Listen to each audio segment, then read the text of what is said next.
Hello everyone, hope you're all doing well. I guess almost 2,000 videos later, you probably know what this channel is all about. We talk about things to do with thoughts, consciousness, the relationship between the two, what is fear, how does it come about, what about desire and pleasure? What are the prerequisites and stages for desire to be born? What about ego? Is it an organ? Where did we get that ego? Where did it come from? How do these all interact with each other and the role they play in the way we look at things, negotiate our day-to-day affairs, and act and react the way we do?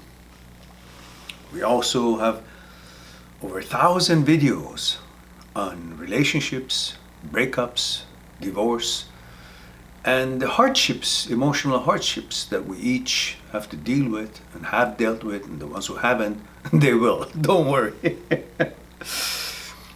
So collectively about this journey of life, we try to discuss things that could make it a little bit easier for us or understandable to a certain point, how to deal with challenges that we face with on day-to-day basis, and how to be able to move on from the experiences that we did not appreciate, they didn't turn out the way we hoped for, and go on to bigger and better things. If you haven't experienced the content of this channel, please go ahead, type in on the search engine how you feel with a word, whatever presents or explains how you feel at that moment. There's bound to be a video or 2 or 10 on that subject. We also have had and continue having live talks on a weekly basis. They're all free, of course. And should you need any further discussions, even including the live talks, and you want to talk to me on one-on-one basis and explore your personal issue with me on Skype, you can go on my site, mindthatseekstruth.com, make an appointment for talking to me on Skype, and of course I'll be more than happy to explore it with you together one-on-one. Having said that, tonight I want to talk about a topic that came about in one of our live talks just last week, and I've already and trimmed that particular discussion as a standalone video, but I want to discuss it here again, but also add a bit of a twist to it and give you a question to ponder on and to discuss the whole topic of happiness. Why has it become such a horrendous thing? Why do we have such challenges to be happy? Of course, I'm not talking about the health issues. Health issues are first and foremost the most important in life for every one of us. And I don't have any remedy for that. And I hope that we all do the best we can to take the best care we can of ourselves and our loved ones. And the universe will be helpful and take care of us as best as it can. And the challenge of health would be remedied by itself or through the medical professions and so on that is available to us. And hopefully we'll all be good to go through our life. So having said that, and that is not the focus of our discussion, is not included in this whole discussion of happiness, because that's something that it's hard to deal with.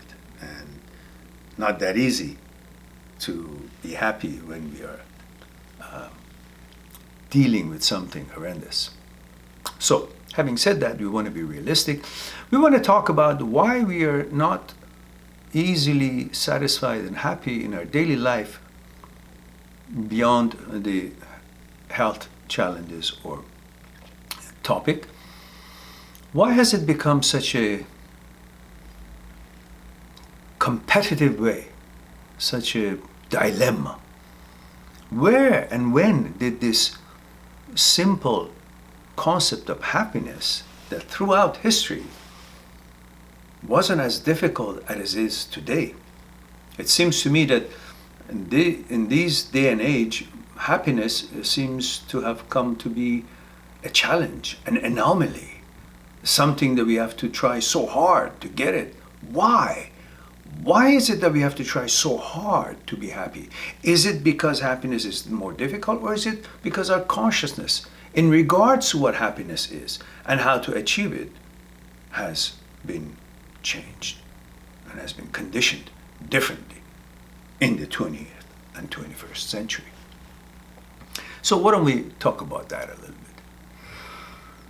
bit?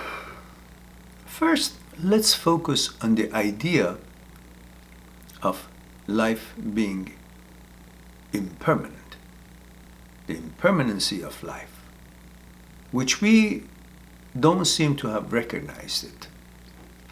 In other words, we have created a world in which we expect everything to be perfect and it's going to be long lasting. So there's a me, and then there is death in far distance. And so we have separated these two, me, my life, and death. So carefully and clearly we've separated them. I'm here, death is so far away. But if you notice, everything in our life is impermanent. Daylight is temporary. It ends at night. And night is temporary, ends when the dawn comes. My job is impermanent. Every day of my life, the way I grow, I'm constantly growing, so every growth stage is impermanent. In other words, there's more thing for me to learn. It's not that I can stop. My relationships, our relationships are always temporary, impermanent.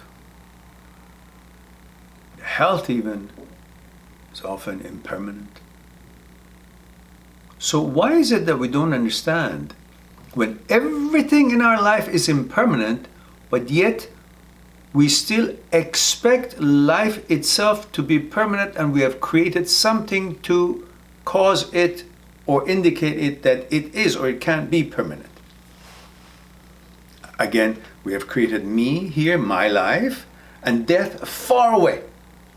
Distance ourselves so, and everything in between supposed to be permanent. How could, when the life itself is impermanent, and we know about it, because when death comes, that's the ultimate evidence to impermanency of life, but we have created such a big distance that we have become kind of oblivious to its factuality.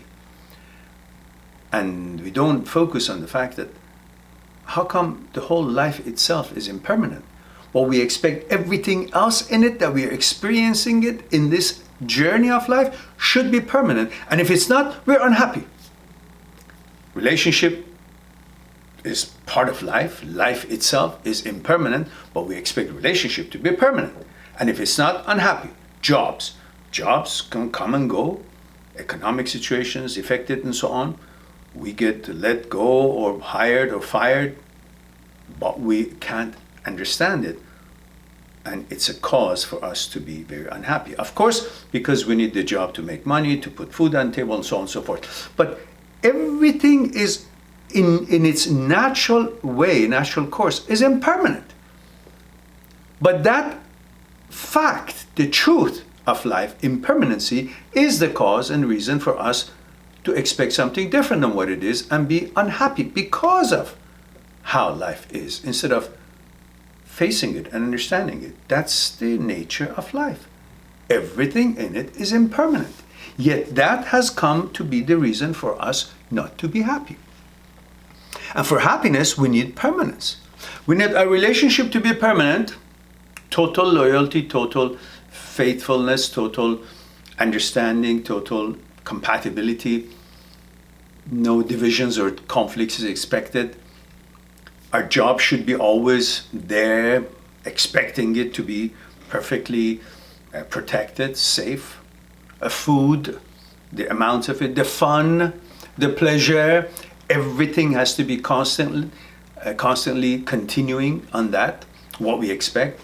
Pleasure, fun, job, relationship, money, everything that we expect to be permanent in an impermanent world, impermanent life, is what we are not focusing, and we expect to be happy and expecting in an impermanent life everything else to be permanent. And if it's not, I'm unhappy. You leave your girlfriend, you leave your boyfriend, you leave your relationship, you're unhappy why it didn't work out, instead of understanding, well, this is part of life, the whole life itself impermanent. How could this to be permanent? If it is, hallelujah. Well, it's just bonus. But to expect it to be is the reason for unhappiness.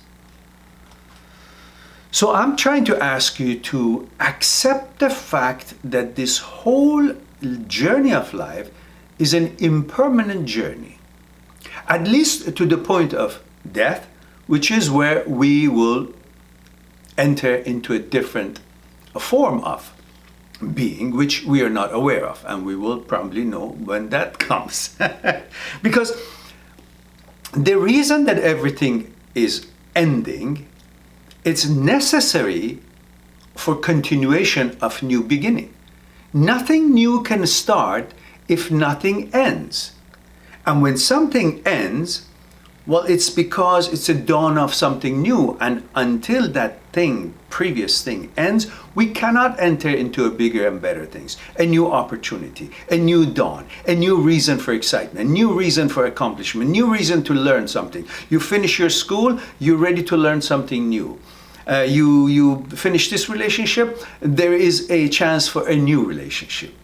Even at the time that we lose our job, there is a possibility of a new job. Our money finishes, we become perhaps motivated to find other ways of making ends meet and so on. And even when we die, well, it must be the beginning of something, because every time that something ends, something else begins. Where is that beginning? I guess we'll find out when that day comes, which we're not in a hurry, by the way. At least I'm not. So let's make the best of it here by understanding that we are living in an impermanent world. Therefore, everything that is bugging us to the hilt, that it didn't last, why it's not permanent, it's okay. Because the whole thing is impermanent. So if the relationship didn't work out, if you broke up, if you got divorced, if things changed, it's parts of ups and downs of life. It's like if you're in a boat in the ocean, ups and downs, waves come, waves go. So there are fluctuations. You can't expect it to always be the same, smooth sailing. It doesn't happen. Or always stormy. It doesn't happen. Up and down. So no situation is permanent. To understand that makes it a little bit easier for us to be happy. So what do we need to be happiness? There are certain things we should focus on building happiness based on permanent thing. Not trying to build a permanent thing, happiness to be permanent, using impermanent thing, which everything in our life is impermanent. As I mentioned, our job, our health, our relationship, our money, everything is impermanent, but yet we want to make happiness that comes from these things, so to speak, pleasure and all that, to be permanent.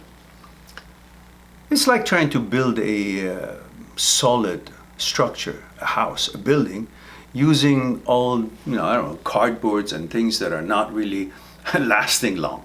The same thing we're doing. Everything in our life is impermanent, but we want to turn our life to be a permanent situation as far as it comes to happiness. So what do we base our happiness on? Things that could be permanent, such as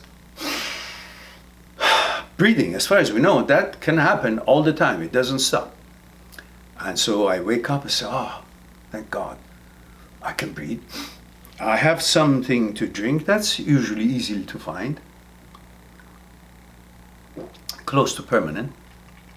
I have a place to sleep, whether I want or not, I fall asleep. So rest is pretty much assured in a normal circumstances and environment or the country. So what I want to base my happiness on: breathing, something to drink, some food to eat, and some place to sleep. I think I would have a better chance to have my happiness last longer than expecting so many things that occupy my mind. And I've bought into this whole propaganda of, if you want to be happy, you got to have this, you got to have that, you got to have this car, you got to have that house, you got to have this and that. And therefore, I'm constantly spending my time to get those things rather than actually focusing on things that can make me happy easily. You know what I'm talking about, right? We all have learned to compare ourselves to the others, compare what we have to what else is out there for us to have. And if we don't have it, we're supposed to be uncomfortable or unhappy. And therefore, just as soon as I have this tea, if I'm not focused on the now, on this tea, on what I have, the pleasure of drinking it, and instead focus on, oh, it would be nice if I'm sitting on, I don't know, such and such restaurant or such resort and having such and such tea, and suddenly I'm no longer here. My mind take me to somewhere else at a different time zone. And because I'm not here, I'm not focused on what I'm having. I'm focusing on something that I don't have, and I'm not happy, even though I have something to be happy with.